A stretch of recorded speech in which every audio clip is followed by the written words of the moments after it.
She shouldn't have been there, a foreigner, daughter of pagan priests, raised among stone gods and blood rituals. And yet Asenath became the mother of 2 tribes of Israel. That's right, a woman who had nothing to do with God's promise ended up going straight into her heart. But how? How did someone so far removed from faith become part of the most important story in the Bible? And what does this have to do with you today? In this video, you'll discover who Asenath was, Joseph's forgotten wife in Egypt, the foreigner God chose for something impossible. And in the end, I'll show you a biblical truth so profound about purpose and redemption that it will give you goosebumps. Because if God did that to her, what can He do to you? Press play. The story begins now. Imagine the corridors of the most powerful palace in the ancient world, the sound of footsteps echoing off the golden walls, the scent of incense and expensive perfumes in the air, and there, walking among Egyptian nobles and servants, a young woman who doesn't belong to this world, at least not yet. Her name is Asenath, daughter of Potiphar, one of the most important priestesses of On, the city of the sun, where the Egyptians worshipped their oldest gods. She grew up amidst Egyptian polytheism in a religious environment deeply connected to sun worship. Her very name carries the weight of this origin, belonging to the goddess Neith, the deity of war and creation in the Egyptian pantheon. But something is about to change, because somewhere in that same palace there is a man whose story defies all human logic. A man who was a slave, an unjustly imprisoned man, and who now rules alongside Pharaoh. And when their paths cross, nothing will ever be the same again. Asenath received this name because Pharaoh gave her to Joseph as a wife when he became governor of Egypt. But why would a woman from a priestly family, raised to serve Egyptian gods, be given to a man who worshipped a single, invisible God? The answer to this question will reveal one of the most powerful secrets about God's plan. Close your eyes for a moment and try to feel what Asenath felt. From childhood, she awoke to chants to the gods, Ra, the sun god, Neith, the creator. Each morning brought new rituals, new sacrifices, new prayers addressed to deities of stone and gold. As the daughter of a priest, she belonged to one of the most privileged classes in Egyptian society. He had everything: position, wealth, a secure future. But there was something else too, a void that no ritual could fill. Imagine her standing before the temple at dawn. The rising sun illuminates the giant statues of the gods, motionless, cold, silent. She watches the priests, including her father, offering incense, pouring libations, uttering ancient words that echo unanswered off the walls. There is devotion there is tradition. But is there life? Is there presence? She feels the weight of the stone, but doesn't feel the touch of anything real. Her heart beats with a question she doesn't even know how to formulate. Is that all? Asenath doesn't know it, but at that very moment, somewhere in Egypt, a man carries something completely different with him. Not a religion of stones and empty rituals, but a living presence of a God who sees, hears, and acts. Asenath's father, Potiphar, was a priest of On, also known as Heliopolis, an important center of solar worship in Egypt. This was not just a religious family, it was a family in center of Egyptian spiritual power, and yet God was about to reach her, because no origin is strong enough to stop His plan. While Asenath lived among temples and silent gods, Joseph had a completely different story. Sold into slavery by his own brothers, falsely accused, thrown in prison for years, forgotten by those who should remember him. Joseph was 30 years old when he entered Pharaoh's service, after interpreting dreams that no one else could decipher. And then, from one moment to the next, everything changed, from prisoner to governor, from forgotten to indispensable. Pharaoh himself gave him an Egyptian name, Zaphenath-Paneah, recognizing his new position. Joseph now controlled the granaries, the resources, the livelihood of millions, not through political merit or family inheritance, but because God was with him. And here's something you need to understand. Joseph didn't just wield political authority. He carried the presence of a living God. Every Egyptian who looked at him saw something different, a wisdom that came from elsewhere, an integrity that could not be bought, a purpose that no circumstance could destroy. And ASENATH was about to meet this man, not in a religious ritual, not in a pompous ceremony, but in a moment where the differences between them seemed absolutely impossible to overcome.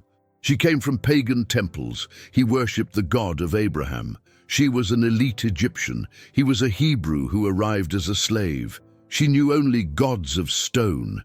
He knew the God who speaks. And yet, their paths would cross in a way that no one expected. It was Pharaoh himself who gave ASENATH to Joseph as a wife. It was no accident. It was no coincidence. It was a political decision, yes, but it was also the beginning of something that would change the history of Israel forever. Imagine their first encounter, the daughter of the priest of On standing before the Hebrew governor, two completely opposite worlds, face to face. She must have looked at him with curiosity, perhaps even with suspicion. Who was this foreigner who now ruled all of Egypt? What made him different? And Joseph, what did he see in her? An Egyptian woman, the daughter of a pagan priest, someone raised in everything he spiritually rejected, but also someone God had placed in his path. Hey, if you're enjoying this story, leave a like and subscribe to the channel, because there's still a lot more to come, and you won't want to miss what's next. The Bible doesn't give us the emotional details of this encounter, but we can imagine the days that followed. Conversations, questions, silences. ASENATH observing how Joseph ruled with justice, wisdom, and an unwavering trust in something greater than himself. She must have realized, this man doesn't worship statues. He speaks to someone who answers. And perhaps for the first time in her life, ASENATH began to feel something she had never felt before in the presence of the Egyptian gods, the presence of something real, not empty rituals, not cold stones, but a living God who acts, transforms, and chooses, and she was about to be chosen as well. Have you ever met someone whose life made you question everything you believed in? That's what happened to ASENATH. Day after day, she watched Joseph. And something didn't add up. This man didn't consult oracles before making decisions. He didn't perform rituals to appease angry gods. He didn't live in fear of signs or curses. He simply knew, as if he were talking to someone who truly answered. And the more she observed, the more one question hammered in her mind. Where does this peace come from? This man has lost everything, family, freedom, justice, and yet he is whole. How? The answer was right in front of her. Joseph didn't just survive his suffering, he was transformed by it, because he didn't serve gods of stone that needed appeasing. He knew a living God who was with him, in the pit, in prison, in the palace. And then something happened that ASENATH never imagined. She began to feel envious, not of Joseph's position, not of his power, but of the certainty he carried, of that connection with something greater, real, present. Then in a quiet moment, perhaps in a conversation, perhaps in a glance, she understood. What Joseph had was not exclusive to him. It was an invitation, a God who was not locked away in stone temples, but who walked with those who sought him. And for the first time in her life, ASENATH wondered, what if I could know this God too? The answer to that question would change everything. ASENATH became Joseph's wife in Egypt, but that didn't erase her origins. She remained a foreigner, someone not born among the people of the promise, someone whose family worshipped other gods, and you can be sure that must have weighed on you. When Joseph spoke about Abraham, Isaac, and Jacob, the patriarchs of his lineage, ASENATH listened as an observer. When he mentioned the promises God had made to his people, she couldn't bring herself to say, these are my people too. Was she accepted? Yes. But was she really viewed as part? And here's where the story becomes even more powerful.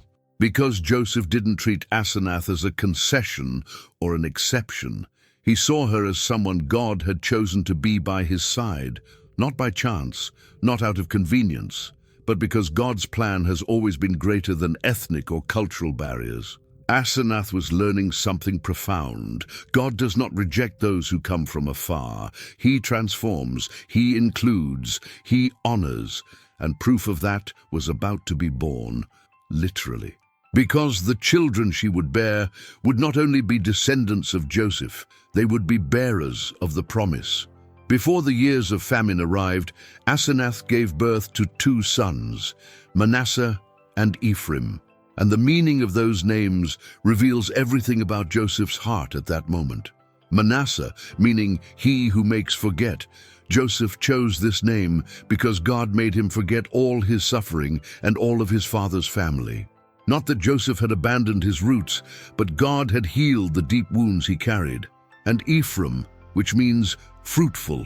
Joseph said, God has given me children in the land of my suffering. In place of pain, God brought fruit. In place of rejection, God brought multiplication.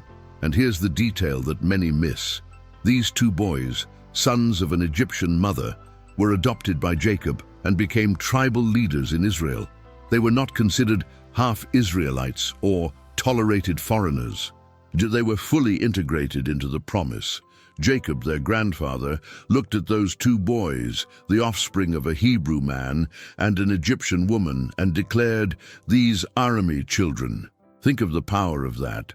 Asenath, the daughter of the pagan priest, became the grandmother of 2 tribes of Israel. Her womb bore leaders. Her story is so deeply intertwined with God's promise that it cannot be undone. And this changes everything about how we understand God's plan. Now let's get straight to the most powerful point of this story. Asenath was not merely tolerated by God, she was strategically chosen, and the proof of this lies in the children she bore. Ephraim and Manasseh were adopted by Jacob and became full tribes in Israel. But here's the detail that changes everything. Jacob gave these 2 boys the same inheritance he gave to his own sons. Genesis 48:5 records, "Ephraim and Manasseh will be mine, just as Reuben and Simeon are mine." Think of the weight of that. The patriarch of Israel, the man who carried the promise made to Abraham, looked at the children of an Egyptian mother and said, "These are mine." This was not a concession, it was the plan. God was not making an exception. He was fulfilling his purpose from the beginning, that through Abraham all nations would be blessed. And there's more. From the tribe of Ephraim came Joshua, the commander who conquered the promised land, and Deborah, the prophetess and judge, key leaders, people who shaped the history of Israel. And it all started with Asenath, a foreigner, a woman who shouldn't have been there. So here's the truth you need to understand today.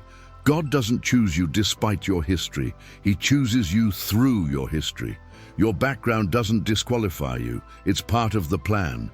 If he transformed the daughter of a pagan priest into the mother of the tribes of Israel, what can he do with you?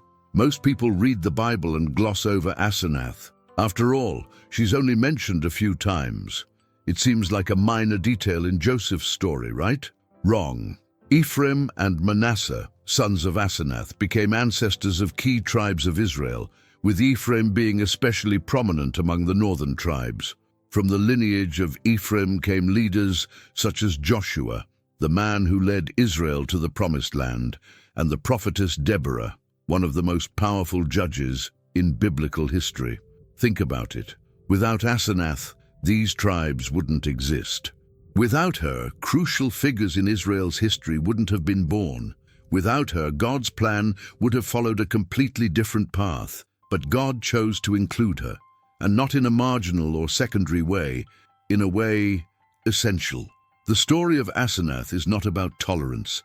It's not about God allowing her to be a part of it. It's about God choosing. She envisioned something grand, something timeless, something that would impact future generations. And here is the truth you need to hear today. God doesn't choose you despite your history. He chooses you through your history. Every place you come from, every mistake you've made, every moment you felt unqualified, God can take all of that and transform it into purpose, just as he did with Asenath. So what can we learn from Asenath? What spiritual lesson has God hidden in this seemingly simple story? First lesson, God does not see as we see. We look to origins, he looks to destinies. We see the past, he sees the future. We judge by appearances, he knows hearts. Second lesson, no distance is too great for God to reach. ASENATH was literally at the heart of Egyptian paganism, daughter of a priest of the sun gods, and yet God reached her. If he could reach her there, he can reach you where you are now. Third lesson, God transforms those who draw near to him. ASENATH was never the same after meeting Joseph and his God. Her story changed, her identity changed, her destiny changed. And the same happens to anyone who approaches God with an open heart. Fourth lesson, God's promise is inclusive, not exclusive. God never intended for a closed, isolated, exclusive people. From the beginning, his plan was to bless them, all nations, through Abraham. And ASENATH is proof of that. She shows that God has always had room for those who come from outside. And there is one last lesson, perhaps the most powerful of all. You don't need to have the right story for God to use you. You just need to be available. So here we are, at the end of ASENATH's story. But it's not really the end, is it? Because her story continues to resonate to this day. Every time someone feels outside and discovers that God wants them inside. Every time someone thinks their origin disqualifies them and discovers that God chose them anyway. ASENATH is a symbol, a living reminder that no one is too far from God's reach. It doesn't matter where you come from. It doesn't matter what you've done. It doesn't matter how many times you felt inadequate, rejected, or out of place. God looks at you and sees potential. He sees purpose. He sees promise. Just as he looked at a young Egyptian woman in Pharaoh's palace and said, "She will be part of my story." And here is the final invitation that this story leaves us with. God is inviting you to be a part of his story too, not because you deserve it, not because you are perfect, but because he is good, because he is faithful, and because his plan has always been greater than any barrier we try to put up. Romans 10:12-13 says, "There is no difference between Jew and Gentile, for the same Lord is Lord of all, and richly blesses all who call on him, for everyone who calls on the name of the Lord will be saved." ASENATH lived this truth even before it was written. She proved that God's promise embraces those who come, that he transforms those who draw near, that no one is too far away. And if you're hearing this today, know this: God is inviting you too. The story of ASENATH isn't just about a woman who lived thousands of years ago in Egypt. It's about you. It's about me. It's about all of us who, at some point, have felt like strangers in God's presence. But here is the liberating truth. God does not reject foreigners. He makes them family. So let me ask you a question. What are you going to do with this invitation? Are you going to continue thinking that your history disqualifies you? Or are you going to believe that God can transform it into something powerful, eternal, and full of purpose? If ASENATH's story touched you today, leave a like, subscribe to the channel, and turn on notifications so you don't miss any videos. And share this with someone who needs to hear it. No one is too far from God's love. Write in the comments, "God transforms stories."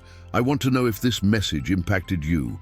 Remember, ASENATH was a foreigner who became part of God's promise. She was an outsider until God brought her in, and he wants to do the same with you. It doesn't matter where you come from. What matters is where God is leading you. Until the next video, and may God's promise reach you today.